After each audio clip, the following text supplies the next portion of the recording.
Everyone, good evening. Nice to see you all, and thank you for the patience. I know you've been waiting for a while. I'm excited today to welcome you to the n8n Builders event. We have a couple of talks lined up for you today. The first one is T from Exxeta. So Exxeta have been an n8n, I guess, solutions partner for a while, advising on a range of things across industries, including finance, banking, energy, you name it. And the talk today is going to focus on environments, getting n8n set up for production.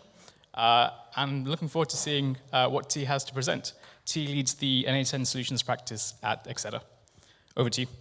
Thank you.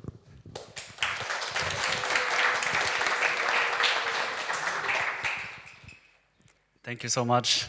Thank you so much for having me once again. This is actually my second talk, or technically it's my fifth talk for n8n this year, because last time I did 4 talks in 2 days.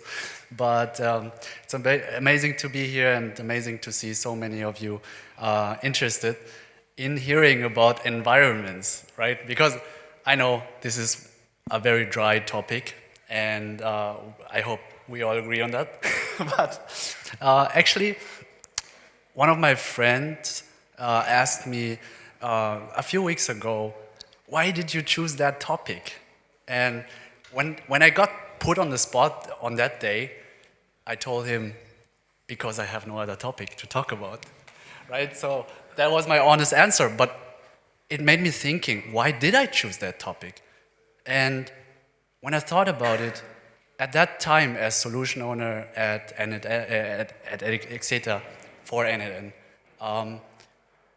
it was everything I saw at every customer that I work with, and also for ourselves. It was a topic that I was most intrigued about, and the biggest problem that I had to solve internally as well. So let me tell you today about this. It's not really a success story. It's more like a fuck up, how we fucked up a lot of times and what we learned from it. So let me take you on this journey and tell you a little bit about environments. When we first started, we had everything running in a single n8n instance. And it was fun, it was fast, and we got things working. But very quickly, we ran into a problem.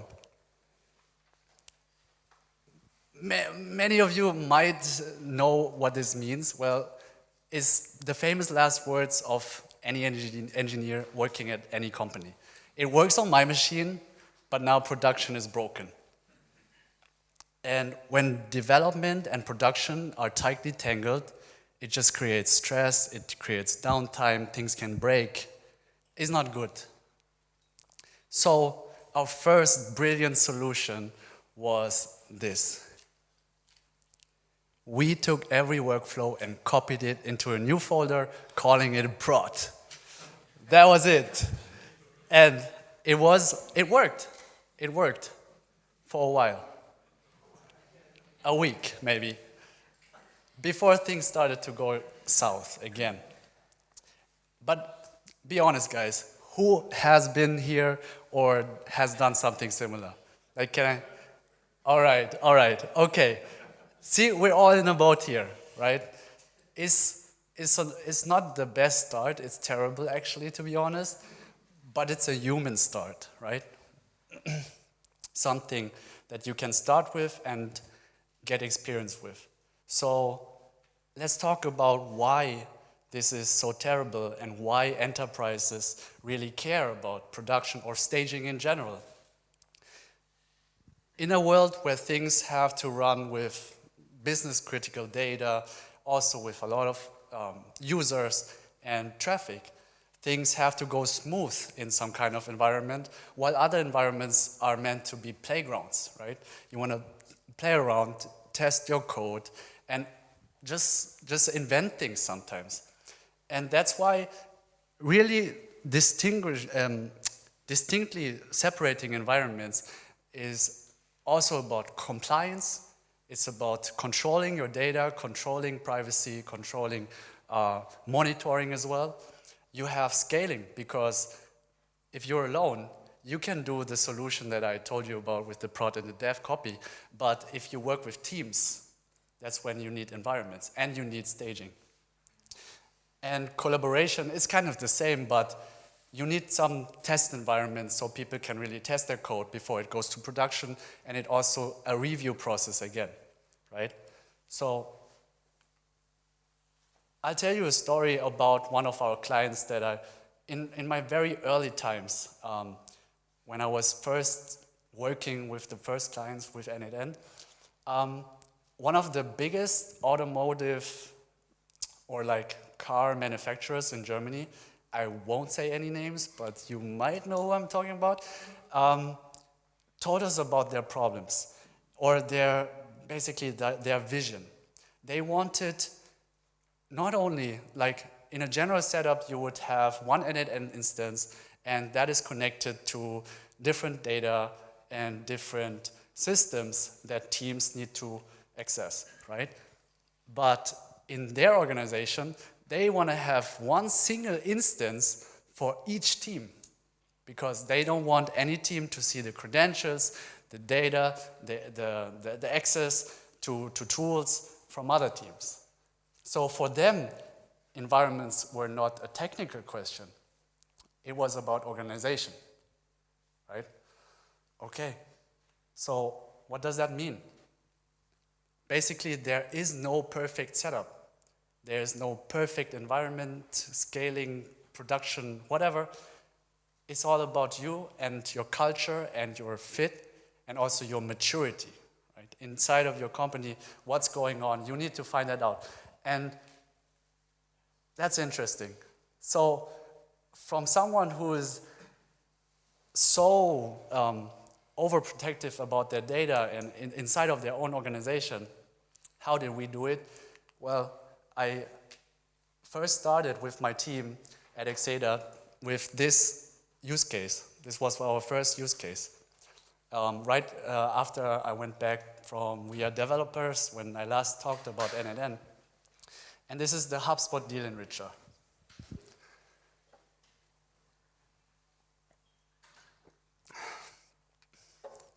So what this does is it basically triggers whenever we get a new deal in HubSpot. It then fetches the data from SharePoint that we have about the deal. It gives that to an agent, and that uses GenAI to analyze what's going on. And then it feeds the data back into the HubSpot deal. So yeah, it enriches a deal in HubSpot. That's what it does. And very quickly, after just 2 weeks, we were done with our first POC. It was amazing. Everybody was happy. Like, wow, n8n is amazing. But then was the question, how do we run production? So as I told you before, we just copied everything. We had now dev and prod within a project. But now I want to tell you about the real problems that this has. Well, it worked for a week, but then we started to just hotfix everything in production. So whenever there's a bug, you just rush into production and then you fix it, and that's not good. What happens also is now development is lagging behind. So what you need to do is you copy the things back into dev, you have to adjust the credentials, and then you end up with a ton of copies and you lose control over everything. Also, where's the versioning? Where's the backups? Anything of that type of matter? No, we didn't have anything. So we looked at the enterprise features of n8n, and I guess some of you know them already, but n8n has this environments feature. And that's what I want to talk about. And this is the vision that we had with it. Basically, for us, it means coupling each instance of n8n that we have, and now we're talking about 2, dev and prod, with a separate Git repository. Code goes only to production if you use pull requests. So every time code goes to production, you have to review it. Prod is protected from any changes, so no nobody can just go into prod and change things or hotfix things. And we can allocate all of our important resources to the prod environment. So if you have monitoring, if you have any additional infrastructure that is dedicated to n8n, you don't only have to do it for the prod instance, not for the dev one. So you can save money, but at the same time, you now have 2 instances. So it's kind of like a trade-off. But this is the one that we think is best for our case. But n8n has other alternatives too. 2 different use cases, 2 different companies. So this other one has 2 instances, but just 1 repository. So what does that mean? Basically, how everything is set up right now, dev and prod will basically always be the same, because you push from dev and you pull into prod. And there's no instance between which manages separation. Well, then you'll probably ask yourself, what is it good for then? Well, this is, imagine you have a new version of n8n. You could test that new version of n8n on dev, and prod doesn't break. The same goes for packages that you want to install on the environment, etc., etc., etc. So it's more like, just like the diagram shows, it's a separation of instances and not really about code and versioning. The other alternative that we have is more like, now you can have a lot of branches. Well, does anyone have an idea why having a lot of branches with 1 n8n instance would be good for? Anyone? I was the same when I looked at it. I didn't have any clue. But if you think about it, well, what it does is, well, it enhances collaboration. Everybody can have their own branch, create a new version, and, well, then you can push to another branch and pull requests, etc., etc. So it's only that part. It's the pull request and review part that this has. Okay? Sure? No, sure. So here, if someone do some things on one of the instances, maybe changing the version, then everything is going to be break, right? Yeah. Basically, if you don't have good processes here, like coding processes, like reviews and stuff like that, and you also, like over here, you don't have merging or any Git things because workflows cannot be merged. So that's not a feature yet. You don't have the same advantages as you would have with code. It's more like well, I have this version on this branch, I have this version on this branch, and then let's later look at it and then fix everything in the other branch. Okay? Yeah?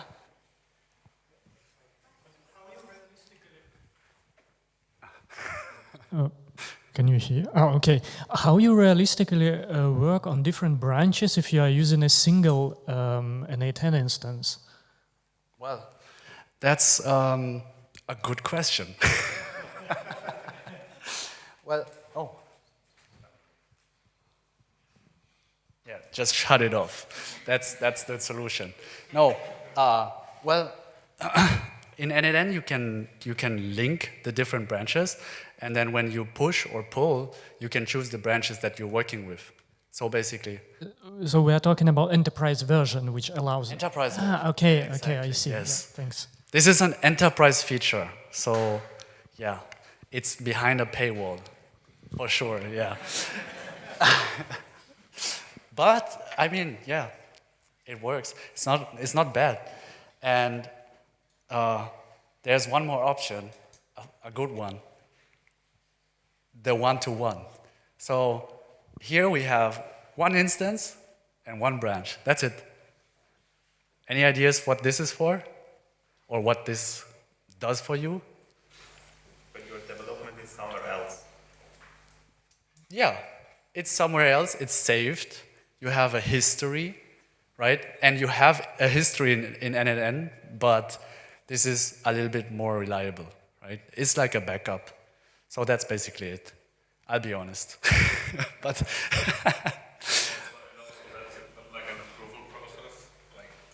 yeah, yeah. But then again, that's an interesting point because the process that you mentioned doesn't get, it isn't enforced unless you enforce it. And that's where, perfect, that's how I get to my next slide, which is exactly about rules, yeah? Rules and processes.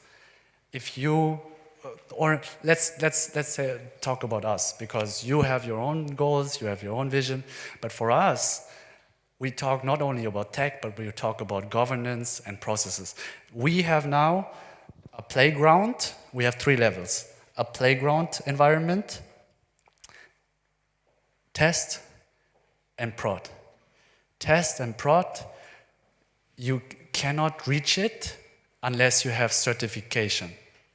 So we have access restricted, and you have to take the training, which is, we call it the basic n8n training. It gives you a rough understanding of how to use the tool. And then after that, we follow with a data compliance training, where it's about, hey, if you take data from intranet, from our systems, and then you push that into, I don't know, Google Sheets, but we don't work with Google Sheets, we only work with Teams. Think about if that is a good idea, and if that is good for our data privacy things, okay? So that's what the training is about. And once they've done the training, they get access to test and prod. So only trained team members can get there. And that's something that might be also, yeah, important to what you asked. As I'm working with a lot of clients, and as I told you guys, I've seen this topic being a problem for almost all of them. There are other very interesting approaches and also questions that they had. So this is one of them, where one of our clients, they tried not to use n8n in the same way we did, but they wanted to use n8n just as the base process engine or agentic engine. And their employees, they never see the face of n8n, because on top of n8n, they're building their own application, their own interface, which they call Agentic Garden. And then that's where you click like one preset, and then it gets built via API in n8n, and you don't have to do anything. But for them, they were really interested in the topic of testing. They wanted to really thoroughly test what's happening in n8n across production and development with the same test. So if you deploy it to prod, it should be still working. And we kind of know that n8n doesn't have too many testing capabilities, and they were thinking about unit tests, not only end-to-end. Does the workflow work, and does it give the right outputs, but test little steps. So I told them about sub-workflows. That's how you can test end-to-end, but in sub-workflows. Yeah, but, well, there's a lot of questions right now. There's a lot of open topics. And I think we're getting there with the next things that Jan just talked about. There's a lot of interesting features coming to the enterprise version that will for sure bring it to the next level. So, to summarize it, if you use environments, you will get safety, you will get oversight, you will get collaboration. But if you use it, you will also get extra costs, extra time to market, and slower hotfixes. And nobody likes slower hotfixes, right? But, well, like I said before, it's a question for you. You need to find the right fit for your company. I'm going to say that on every slide that's coming now. But let me give you three other takeaways for when you think about this topic.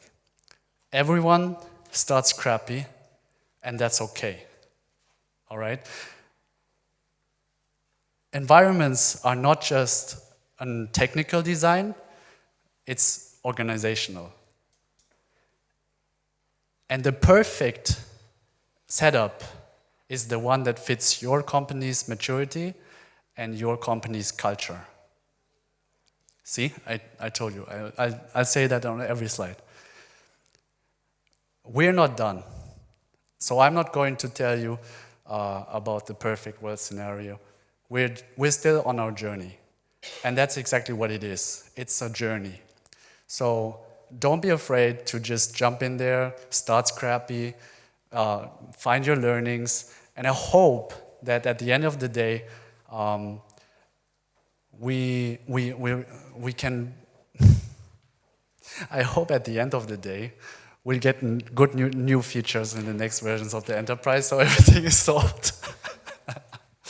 But I think even then, we will always have the same problem. We will always think about processes in combination with the technical features. And I hope that at the end of the day, you had some learnings in these talks or some interesting thoughts that you can take home. And thank you for listening. That's it from my side.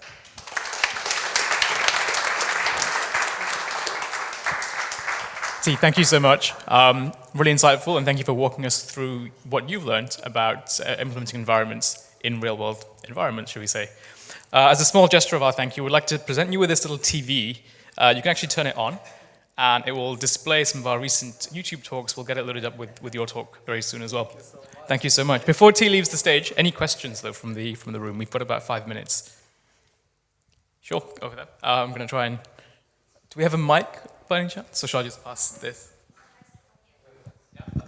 Yeah, thanks a lot. So, I don't know, maybe this feature is solved in enterprise version, but mainly when I was working with different clients, they were smaller and they didn't want actually to buy Enterprise and n8n, but they still had same issues.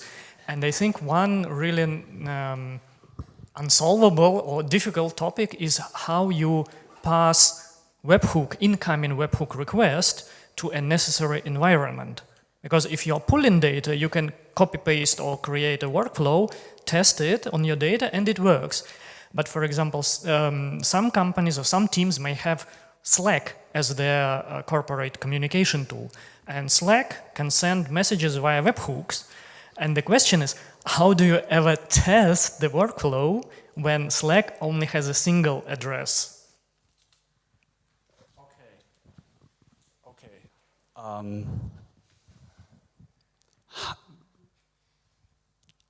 I don't really think I get the question right, but if I understand you correctly,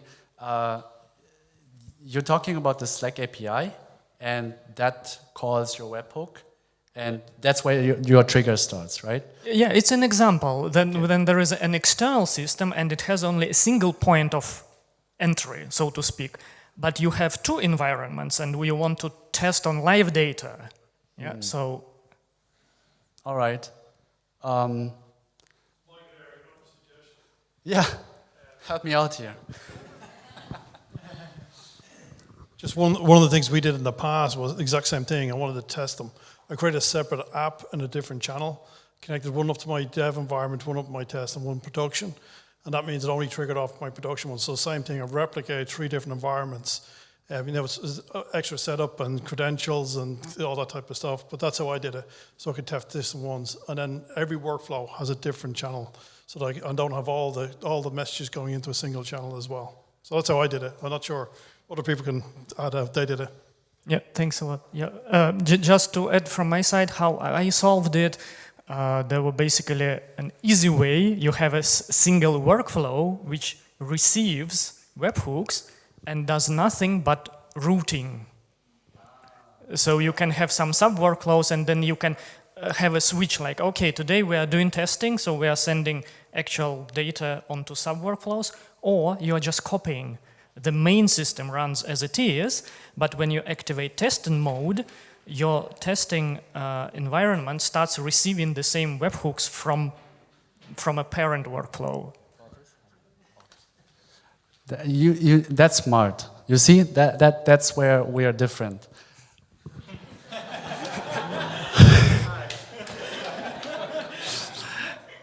Also, we fixed that in another way. So if I'm a solo developer, I would probably think the same way, right? You think smart, save money, perfect. How we deal with things is we buy a second Slack environment, and then we call it tests. No joke. That's how we do it. We pay for a second HubSpot environment just to call it tests, and then we can test things with live data, and then we have prod, and they have two separate webhooks. Sorry.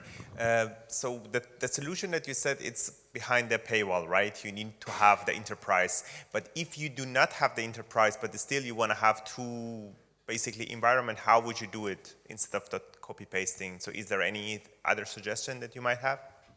Like a workaround on the enterprise version? I don't know if I'm supposed to talk about that right now.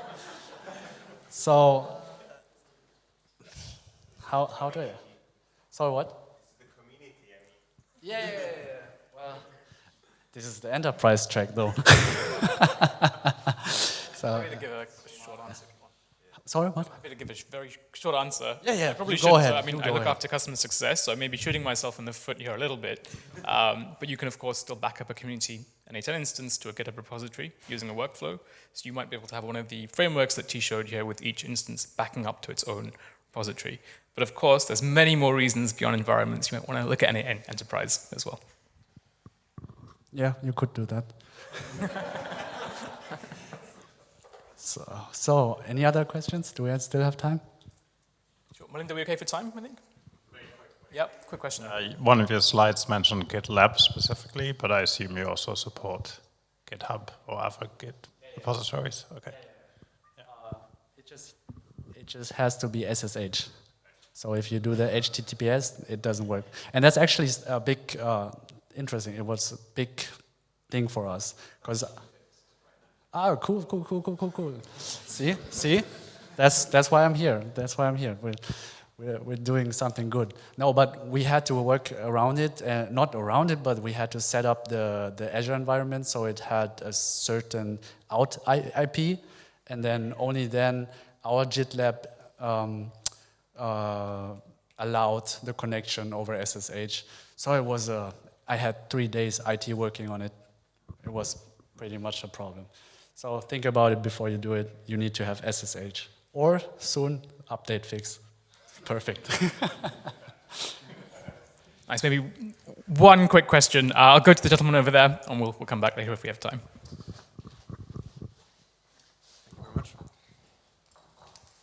Hello. I was wondering, in general, if when you're thinking about environments and especially the integrations with GitHub, how do you imagine your persona that you're working for or that is using these kinds of features? Because what I saw from the presentation is that there is no clear differentiation between the team that implements n8n within an organization and the people that then in the end use n8n to automate certain processes. And these are very different people with very different needs also. And I mean, just in general, how do you think about these two groups in context of environments? Good question. So I thought I made it clear in the presentation, but that was exactly what I was what the two examples were about. So the first example of the automotive, the car manufacturer, they wanted separate instances for every team, right? Because those teams will be working in n8n, and they're not like the end users. They have a lot of IT guys. It's actually the AI daughter of the car manufacturer, so it's all engineers. On the other company, where I talked about the AI garden, where it sits behind this interface, that's where the end user doesn't see anything, and they use different staging or deployments just for having control over access, over monitoring, etc., etc. underneath, right? So if you look at the end user,